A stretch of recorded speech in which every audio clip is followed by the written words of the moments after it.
911, what's the emergency?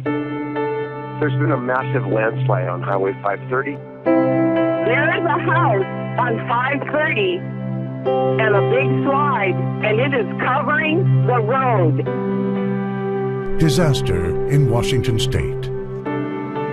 A landslide destroys a neighborhood near Oso, killing dozens. I've lived here 27 years. I know most of the people that live in that area. There are still so many questions. The search for answers is underway. When those types of flows move with great velocity, they can pick up whole cars and trees and push them out in front. This is Beyond the Forecast, the Oso landslide. Here's your host, Jeff Renner. In a valley surrounded by lush green hills and a sparkling glacier-fed river, the open wound, the scar left by the Oso landslide, defies the imagination. I'm standing just 1 mile from the slide zone. You can see it over my right shoulder. In the meantime, work continues to reestablish State Highway 530 right over there. On Saturday morning, March 22nd, a giant section of hill gave way, roared down, slamming into the Steelhead Haven neighborhood. 42 people died, 1 remains missing. The devastation seems savage and complete. During the next half hour, we're going to examine the Oso slide in depth. What caused it, why Washington remains a poster child for such slides, and where scientists expect problems next. We begin with King 5's Glenn Farley.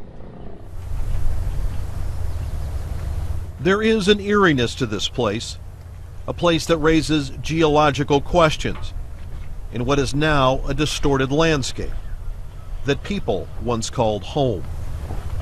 For years, this was a cheerful place surrounded by beautiful country. Larry and Sandy Miller built their dream home here.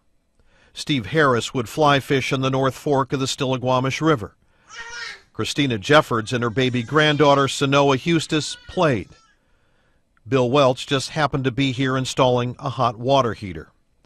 43 lives wiped out in seconds. And then I looked out our front door, and it was like a movie. Houses were exploding. From her hospital bed, survivor Amanda Scorion spoke of the horror and how she held on to her son Duke and rode out the slide. They were 2 of the relative few pulled alive from the debris. The happy place is now hallowed ground. This tree turned memorial. It bears the time and date, 10:45 a.m., March 22nd, a Saturday. We're calling it a tsunamic debris flow. Teams of scientists, including Chris McGurl with the U.S. Geological Survey, doing the field work. Think of the slide like wet concrete. A giant bathtub of concrete. The tree stripped of much of its bark, the broken rim of a wheel embedded within. Not unlike the 2x4s driven through trees and hurricanes in the south. Imagine a wall of mud and debris racing across this valley in excess of 60 miles per hour. I'm standing on Highway 530, and that debris is still moving forward, up to where the camera is and 20 feet above that. You can see the mud pretty heavily caked on right here, and you can see it all the way up. Dale Topham is a geologist and engineer with Snohomish County. It is an extreme event. Like something out of a geology textbook. You don't appreciate it until you see something like this. The U.S. Geological Survey already has a pretty good idea of what it looked like. In this animation, that dark blue mass is the slide. Well, in this case, it would have been like a wall of semi-trucks, shoulder to shoulder. Dick Iverson is a landslide expert with the Cascades Volcano Observatory. Let's back up and go step by step. Time 0 is when failure begins. Failure, the initial loss of structural integrity of the hill. Within 20 seconds, the slide is across the Stillaguamish River and hitting the neighborhood. Here, within about 30 to 40 seconds, it's basically moved through that area.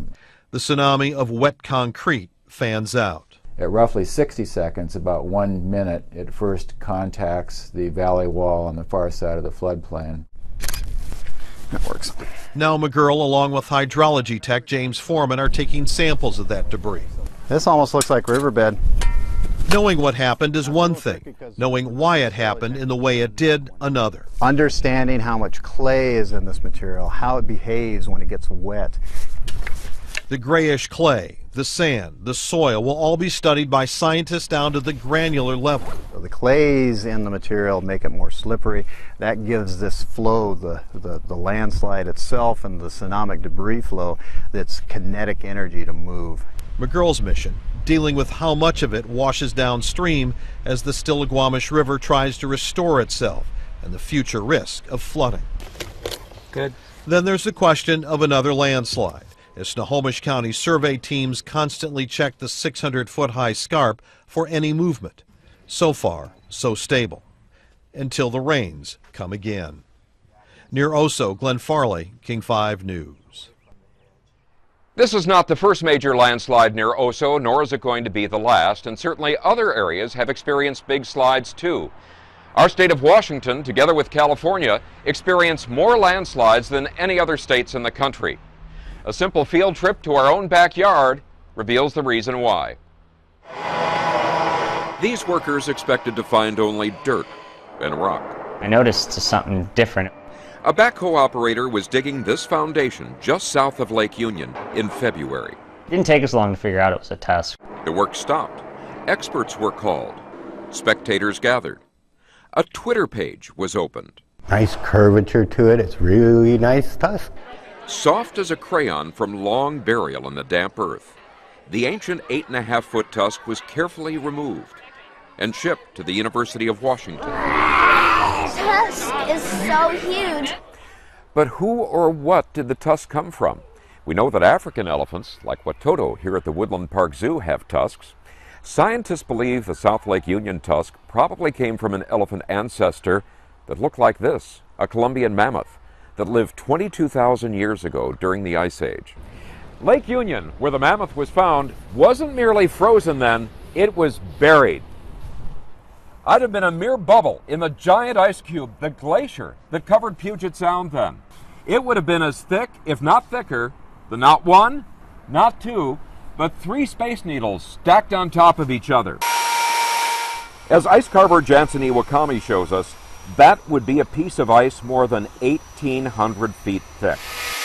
If I take a simple coffee filter and put it inside this fishing net and lower it into the glacial-fed Stillaguamish River, we should be able to pick up some of those particles of sand and rock. It's material like this that helped build much of the Puget Sound area. It's a process that began 19,000 years ago as glaciers surged south from Canada, inching their way through what we now call Washington State, leaving behind piles of loose rubble disguised as hills. Most people would see the trees and the grass and the topography we're walking on. Dave Montgomery's practiced eye pierces the surface of Discovery Park to the structure, the story beneath. It seems like it's always been this way, but as we'll see, when you look back through the layers that actually compose it, you can see what it had been like. Dave calls it rewinding the tape of Earth history. And the nature of those layers actually contribute to the reason that we have instability. That's the reason for these warning signs. Well, this is a geodetic survey marker, and they don't tend to install them sideways. The reason we have such a nice view here is that the foreground has dropped out in the landslide in front of us. Understanding the story demands traveling into the deep time of our region, descending to the beach below. You can essentially read the recent glacial history of this landscape in the exposures you see there. We're looking at the exposures at the bottom of the cliff. You'll notice that it's orangish. It's not hard, but resistant to water, deposited before the glaciers arrived. As you look higher up, it's gray, and that's the glacial clay that was essentially deposited in front of the advancing ice sheet. Water from winter rains drips down to the clay, turning the slope into a water slide. What adds to the danger is the volume of lighter, younger material above. Sand is not the best thing to make a cliff out of.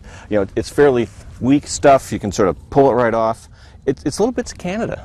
This sand, layered with gravel, was carried south by glaciers. You know, it holds a bit of a cliff, but it's still, you can basically scrape it right away. You get it wet, and it's fairly weak. It doesn't like to hold a cliff. Nearby residents know that problem. Cliffs that collapse all too well. There's the houses on the side of Magnolia, and then there's a flat area that extends out into Puget Sound. That boundary is marked by the color change from tan to dark blue.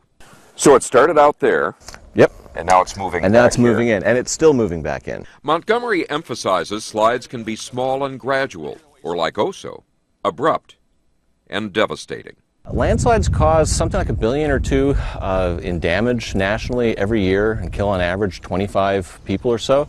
So in that sense, we kind of have an ongoing Oso every year, but it's in different places. Rain, falling water that penetrates this loose soil is a major contributor to such slides. We had downpour after downpour prior to the Oso disaster. March, after all, was a month for the record books. My colleague Rich Marriott explores why. It was wet, really wet. February, March, and April were in the top 10 wettest for each month of SeaTac, and March was the wettest March ever recorded, dating all the way back to 1890, 124 years. But we started the winter very dry. The last 3 months of 2013 were the second driest ever recorded at SeaTac, and the snowpack was well below normal as we headed towards the end of January. But February arrived and the rain returned with a vengeance. State climatologist Nick Baum was surprised by how quickly things changed. There were some places that were, something like 30% of normal that went up to well over 100% of normal in a very short time. And it was kind of shocking.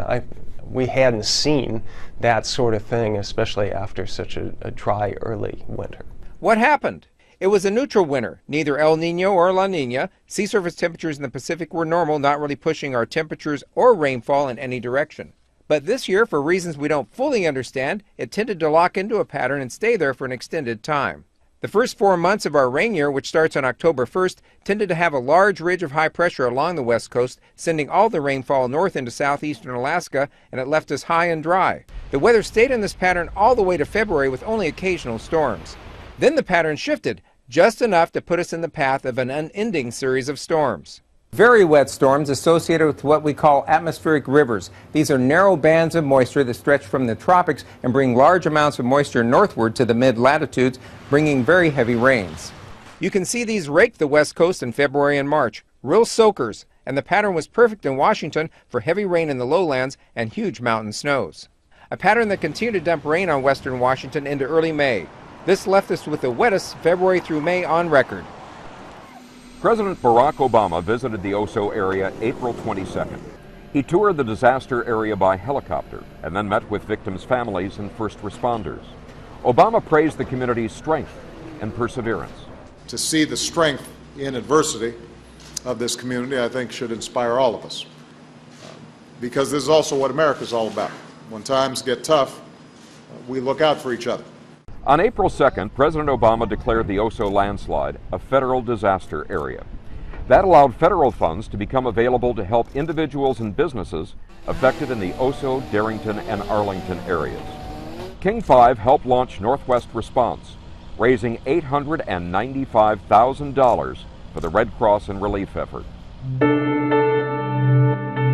It's considered one of the main factors that contributed to the landslide. When the jet stream entrains tropical moisture and it runs into the Cascades, that's when you're going to get the most bang for your buck. Coming up, a look at how much rain the Oso area received before the slide. There are other areas prone to landslides. We'll examine the threat from volcanoes in Washington state and see which schools are considered at high risk from landslides.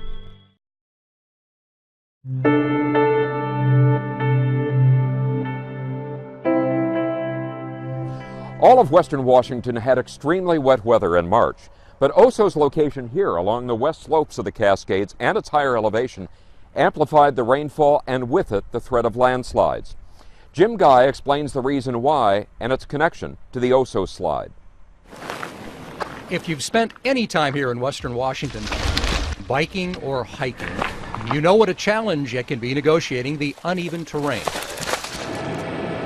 The Olympics on one side, the Cascades on the other. It all adds to the natural beauty of the Northwest.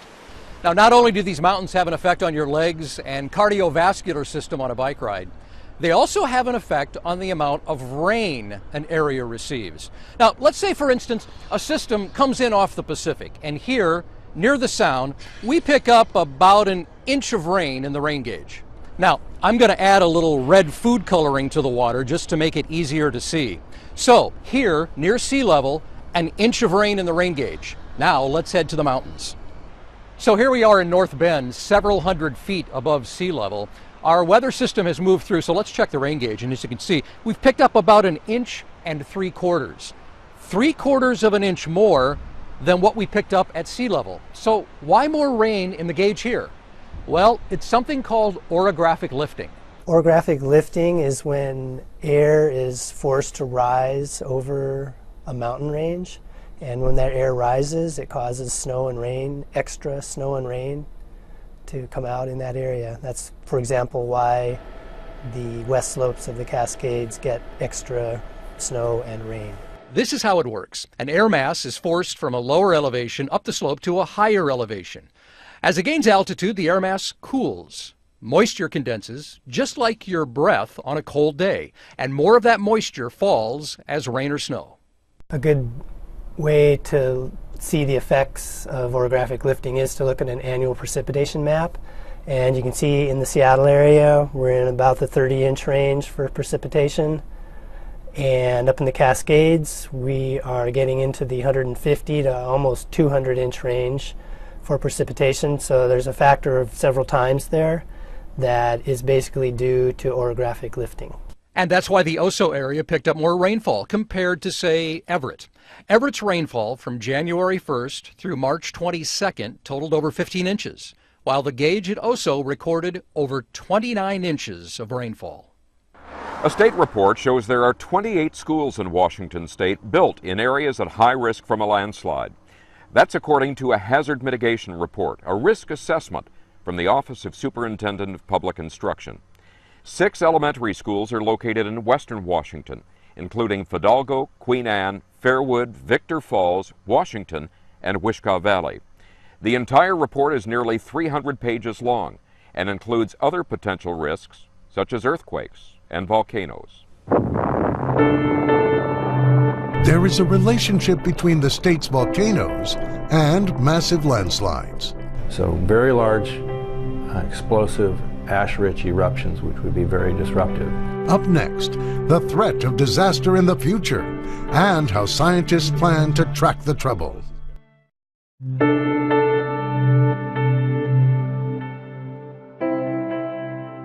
Oso is hardly the only area that has been affected by large and occasionally deadly landslides. Scientists are working to determine what other areas could be at risk. King 5 environmental specialist Gary Chittum explores this threat. Maybe it was lost in all the explosive excitement of the Mount St. Helens eruption. But there is this record-setting fact. The largest landslide in recorded history came from a volcano, and that's the Mount St. Helens landslide and eruption in 1980. The side of an entire mountain slid. And all of that debris came flowing off the mountain down through the river valleys all the way to the Columbia River several miles away. There was so much silt there, it actually stopped travel on the Columbia River. There are volcanoes capable of much larger and more destructive slides. Mount Baker stands out as a potential nightmare. Volcanic earthquakes could trigger landslides above Baker's 2 major dams and populated river valleys. And Glacier Peak, though very remote, has a very long reach. Well, both Baker and Glacier Peak have the capability and have historically or prehistorically put mud flows all the way down to the bay. And they don't have to erupt to produce landslides. Receding glaciers on all the Cascade volcanoes can set off a slide. So as glaciers retreat, there's more material there, we have more water available.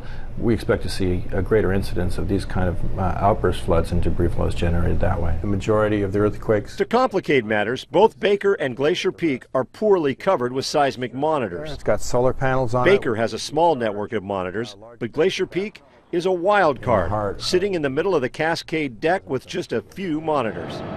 If it starts misbehaving, we may not even know it until it sends a landslide into the valleys below. We want to have some time to warn the public in advance so preparations can be taken to communities at risk close in, also water supplies, power supplies, transportation corridors, that type of thing. In the science of landslides, we know there are several factors: slope, available debris, water, potential seismic activity. All of those elements are contained within each of the Cascade volcanoes. Gary Chittum, King 5 News. Will this summer's weather cooperate with your outdoor plans? Coming up, see the long-range forecast and what it could mean for fall and winter, too.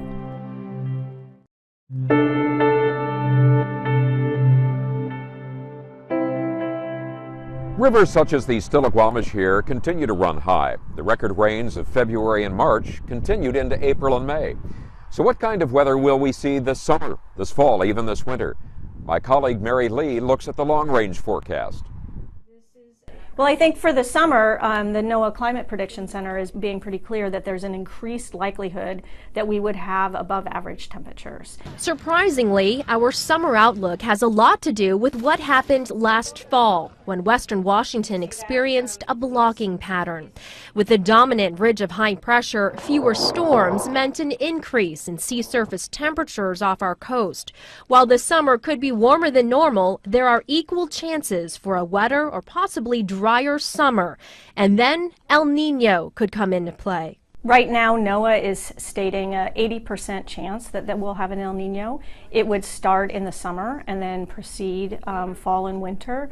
This is what climatologists are looking at: sea surface temperatures in the eastern tropical Pacific. Specifically, they're looking at sea surface temperature anomalies. Right now, in the eastern tropical Pacific, temperatures are running anywhere from 1 to 3 degrees above average. Now, this will likely not affect our summer here in Western Washington, but an El Nino could mean a warmer and drier than normal late fall and winter. That information is very useful for us to understand what our sensitivity is to fluctuations in climate. And so we have seen in the past that the sort of relatively small amounts of temperature change associated with an El Nino actually do have a noticeable effect on snowpack and stream flow and conditions for salmon.